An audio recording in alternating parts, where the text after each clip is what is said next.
Mr. Gupta is saying what perhaps a lot of us have felt. Right now, you can't say anything. The exit poll numbers will come out. We'll, of course, put them on our screens, but you just never know. That certainty that the Aam Aadmi Party is popular, that they have won these elections for the last 2 times, their numbers may go down, but they will still come back to power. Abhi kuch keh nahi sakte.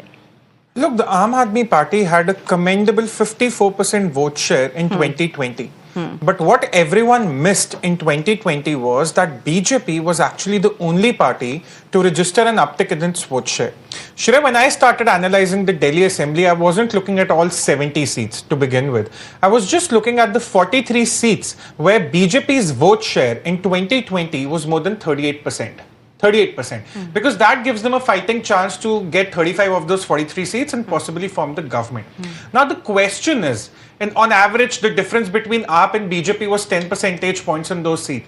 Is there enough anger against Arvind Kejriwal and his party for that 10 percentage to flip? Because BJP just needs to crack 5.1 percentage point of that vote. And that is what will give them the government. But again, it's very difficult to ascertain that because as of now, the turnout is questionable. The voter sentiment is questionable. We still have to look at how the urban voters have turned out compared to the rural voters. So a lot of if and buts, a lot of permutations and combinations to be worked out. But one thing for sure, everyone I'm talking to is talking about just one party, and that is the BJP. But I would hold my horses. I would still wait until Saturday if the numbers really make sense, because after Haryana, nothing really makes sense. No, after Maharashtra as well. No, but Haryana, the way it flipped. Haryana was a different story altogether. That's one for the record books. But I mean, that exit polls have got it terribly wrong. Yes. We've seen that in Maharashtra as well. Yes. I mean, there were exit polls. No, actually, we saw it in Jharkhand. Exit polls got Jharkhand wrong. They got Maharashtra right, though they couldn't predict the magnitude of the victory. The magnitude of the victory they couldn't predict. And Shreya, one interesting point. How well or how badly will the Congress do? Let's say Congress ends up at 8 or 7% of a vote share. Kejriwal ends up at 46-47%. BJP ends up at 40-41%. It will still be a sweep for Arvind Kejriwal. It will be a repeat of the Madhya Pradesh vote share pattern. But let's say there's a hung assembly. Let's say if there is one. It's happened in 2013. It can happen again. It can happen again. And here's something interesting. The results in 2013 were out on December 8th. So who knows? What if we get a December 2013 like verdict again? What if the Congress and AAP are forced to think about their alliance again? Who knows? But if the BJP is coming back, I think they'll come back with a thumping mandate, if at all. Pradeep Gupta seems to suggest hung assembly ka Dr. Dharendra Tayal koi sawal hi nahi uthta.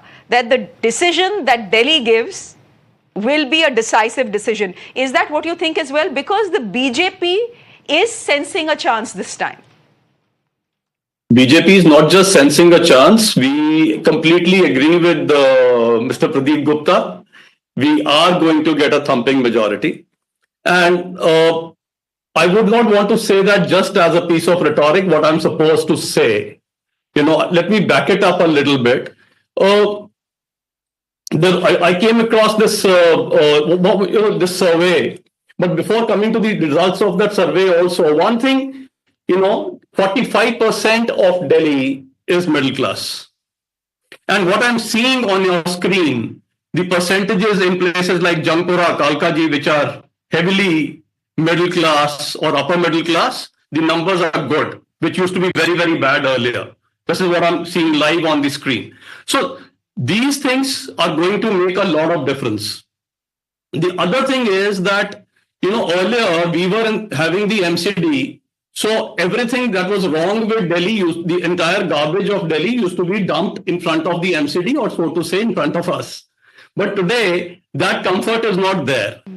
Credibility is down to zero. Nobody believes Kejriwal anymore on anything at all. So whatever he says, I will give you this or that, nobody is believing it, whereas Mr. Modi has delivered, and he's delivered magnificently. More so in this budget, he has delivered hugely. So the credibility is enormously high, which is also a factor which is going to swing.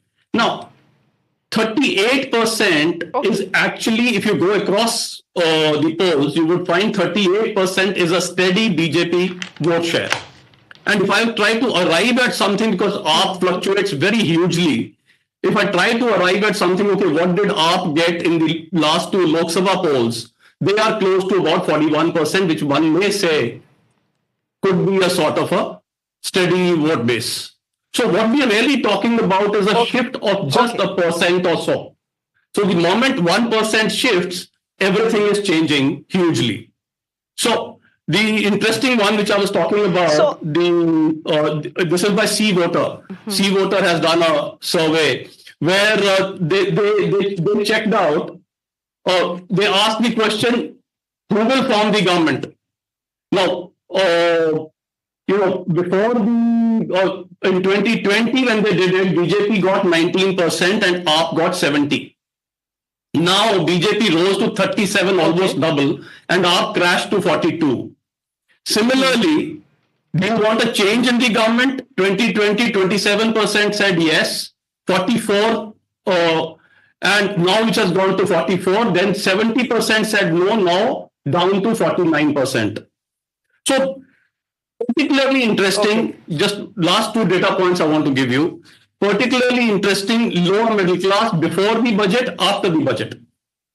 Lower middle class before the budget, 37% favored BJP, 42% after the budget, 56% before the budget for AAP, and 48% after the budget. And a huge one, where you come to upper middle class, before and after the budget. Before the budget, BJP had a lead of 8%, which has risen to 21%. Now, when the constituency has 45% middle class voters, you can understand why I'm saying that we are coming back with a thumping majority.